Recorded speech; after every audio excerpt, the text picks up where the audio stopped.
2 মাস পর আপনি শুনবেন ডক্টর মোহাম্মদ ইউনূস বাংলাদেশের প্রেসিডেন্ট হচ্ছে। যে রাষ্ট্রপতি নিজেই বলেছেন আমি ছাত্রলীগের কর্মী ছিলাম, শেখ হাসিনার ধুলিকণা মানে কি বলে পায়ের ধুলিকণা নেওয়ার জন্য উনি কয়েক মাস নিচ্ছিলেন না। যে রাষ্ট্রপতি আমাদের প্রধানমন্ত্রীকে নিয়ে বলেছিলেন এই যে খাম্বা বসাইছেন দুর্নীতির বিষয়ে ডিরেক্ট বলেছিলেন, বক্তব্য কিন্তু এখনো সোশ্যাল মিডিয়া আছে। এই রাষ্ট্রপতি, আমি আপনাকে আজকে এই টকশো থেকে বলে রাখলাম, এই রাষ্ট্রপতি চুপ্পু সাহেব রিসেন্টলি কয়েকদিনের মাথায় সে বলবে এই যে 26 সালে বলেছে না যে সব অসাংবিধানিক কাজ করেছে, ইউনূস সাহেবের সবচেয়ে অসাংবিধানিক কাজ হচ্ছে জানেন 29 সালে নির্বাচন ছিল, 26 সালে করেছেন। কারণ সাংবিধানিক নির্বাচন হচ্ছে 29 সালে, সেটা 26 সালে করেছেন। এটা হচ্ছে সবচেয়ে বড় অসাংবিধানিক কাজ। এবং এই রাষ্ট্রপতি চুপ্পু সাহেব রিসেন্টলি আপনি শুনবেন সে বলে বাংলাদেশের প্রধানমন্ত্রী শেখ হাসিনা বলবে।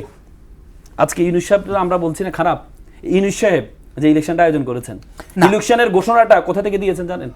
কখন হবে? লন্ডনে বসে তারেক রহমান সাহেবের সাথে এই ডক্টর খলিলুর রহমান যিনি আজকে এই মন্ত্রী পররাষ্ট্রমন্ত্রী হয়েছেন, সে লন্ডনে বসে ঘোষণা দিয়েছেন যে ফেব্রুয়ারিতে হবে।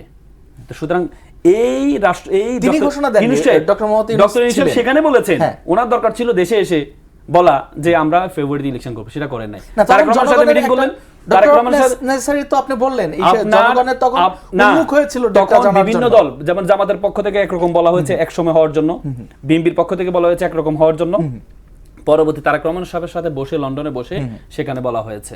ডক্টর খলিলুর রহমানকে যখন উপদেষ্টা বানানো হলো বিএনপি সবচেয়ে বেশি বিরোধিতা করেছিলেন, সবচেয়ে বেশি বিরোধিতা করেছিলেন যে একটা দ্বৈত নাগরিক, বাংলাদেশের নাগরিক না, তাকে কিভাবে উপদেষ্টা করা হলো, সেখানে প্রশ্ন তুলেছিলেন। সে ডক্টর খলিলুর রহমান সাহেবকে আজকে আমরা কি দেখলাম? অ্যাওয়ার্ড স্বরূপ নাকি রিওয়ার্ড স্বরূপ নাকি কেন? সরাসরি ছাত্র উপদেষ্টা, আপনি বলেছেন ছাত্র উপদেষ্টাদেরকে যে তোমরা যদি রাজনীতি করতে চাও উপদেষ্টা থেকে সরে আসো, তারপর রাজনীতি করো। কিন্তু আপনি খলিলুর রহমান সাহেব উপদেষ্টা ছিলেন, যিনি মানে রেফারি ছিলেন, তাকে এনে আপনি বিজয়ী দলের এই কি বলে ফুলের মালা দিয়ে দিলেন। তার মানে কি রেফারিতে ঝামেলা করছে সে? রেফারিতে ভাই কমন সেন্স ব্যবহার করি আমরা। আচ্ছা, সে রেফারি থাকা অবস্থায় ঝামেলা করছে, না হলে আপনি বিজয়ী দলের সাথে তাকে ফুল দিয়ে বরণ করছেন কেন? ডক্টর খলিলুর রহমান সাহেবকে জেনে তো সবচেয়ে খারাপ আপনি বলেছিলেন, এখন আপনি বিজয়ী দলের সাথে তাকে ফুলের মালা দিচ্ছেন কেন? এগুলো তো সন্দেহ তৈরি হয়। ডক্টর মোহাম্মদ, আমি অবাক হব না, এটা যেহেতু রেকর্ড হচ্ছে আমি সরাসরি বলি, ডক্টর মোহাম্মদ ইউনূস যদি বাংলাদেশের প্রেসিডেন্ট করে এই বর্তমান প্রধানমন্ত্রী, এটাও আমি অবাক হব না।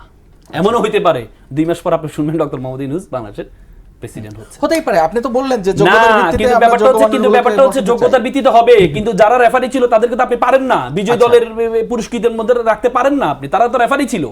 যদি আপনি রাখেন তাহলে ধরে নিতে হবে রেফারি অবস্থায় উনি ঝামেলা করেছেন। আচ্ছা, ইঞ্জিনিয়ারিং নিয়ে তো বিভিন্ন কথা আসছে, আমি বললাম না হয়েছে, কিন্তু ইঞ্জিনিয়ারিং নিয়ে তো কথা আসছে, কথা তো এসেছে, একটা ডিপ স্টেট বিভিন্ন তথ্য বিভিন্ন কথার কারণে হয়েছে। কিন্তু আপনি যদি এই যে প্রতিরক্ষা মন্ত্রী, আমাদের প্রতিরক্ষা উপদেষ্টা নির্বাচনের 2 মাস আগে গিয়ে ভারতের প্রতিরক্ষা এর সাথে এই দেওয়ালের সাথে মিটিং করেছে, অজিত দেওয়ালের সাথে কি মিটিং করেছে না? করেছে তো। তো সুতরাং আমরা এগুলো উড়িয়ে দিতে পারবো না। তো সবচেয়ে বড় কথা হচ্ছে মোশাররফ একটা কথা বললেন, কূটনৈতিকভাবে করতে পারেন না? না, পারেন, কিন্তু পারেন, এগুলো সন্দেহ তো তৈরি হবে।